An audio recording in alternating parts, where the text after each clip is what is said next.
you need to read this book. Have you read The Color of Law? I have not. I will go get it.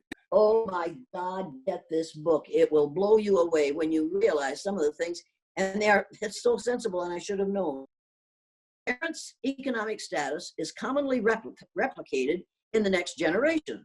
So once government prevented African Americans from fully participating in the mid-20th century free labor market, depressed incomes became for many a multi-generational trait. All you have to do is keep one generation at a low rate, at a low wage, make them work for less than they're worth, make them work as often as you can, and pay them less. And then they don't have enough money to put money, they don't have enough wages to put money away, so they can't have a savings account. So they have nothing to hand down to their children. So you can make that go on generation after generation after generation. And woe be unto the Black person who makes too much money. We'll soon find a way to put a stop to that. Very true. You have to read this book. And if you do, you'll realize that the people who wrote the laws learned the same stuff that you and I did. They believed the same myths that our parents, our grandparents, and our great-grandparents did, which was that if you're white, you're all right. You have to read this book. You won't realize what the laws are all about until you read that. And then before you read that, read this. Okay. See those two children? Yes. Those girls are twin. Oh. Those are twin girls. And if you open this and you look to one page, and here is a picture of a map that shows where we started and where those brilliant Black people moved across the face of the earth without any modern technology. And we have convinced them and ourselves that they aren't as smart as we white folks are. But I pull up to the stop sign in Osage, Iowa. There's a big trucker sitting on my right side. Okay, he's gunning his motor because he's on schedule and he's got to go. And he looks down at me, and I look up at him, and I smile, and I know he's thinking, oh, she thinks I'm cute. What I'm thinking is, well, you big pink idiot, if you knew that what is stopping you right now was invented by a Black man, you'd run that light. But he doesn't know that. So he thinks I'm admiring him, and instead I'm sitting there making fun of him. And I'm thinking, yes, sir, when he guns his motor. And for me, SIR is an acronym for simple, ignorant, racist. Simple as that. So if I call you sir, watch out.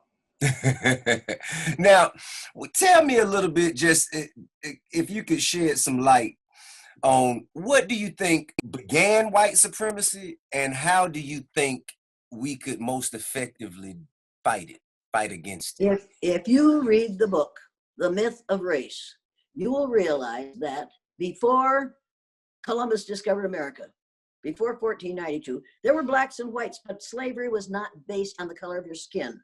But then, during the Spanish Inquisition, Torquemada and company were trying to kill people who weren't Christian, because it's, you can bring people to Christ by killing them. They are much more worshipful when they're in the grave, evidently. But anyway, he was killing people because he thought they weren't Christian. He found out that he killed a whole bunch of people who were Christians. So he realized that he couldn't tell what your religion was by looking at you. So he had to find a way to decide who deserved to die, who probably wasn't Christian. And he based it on skin color. And that's how long this particular problem has been going on, only for a little over 500 years. You have to realize that, yes, there have always been people of different colors, but slavery was not dependent on skin color. Slavery was dependent on a whole lot of other things, but not skin color, until the 1400s. So right now, in this country, we are using 15th and 16th century vocabulary and ideas to solve problems in the 21st century. You can't do it. You've got to get into the 21st century if you're going to solve the problems we have. It's entirely different now. We have instant communication. What I say today in 5 minutes can be heard in South Africa and in England. And I get letters from people all over the world now because they're hearing a different kind of story. I don't believe in race. I believe there's only one race. It's the human race.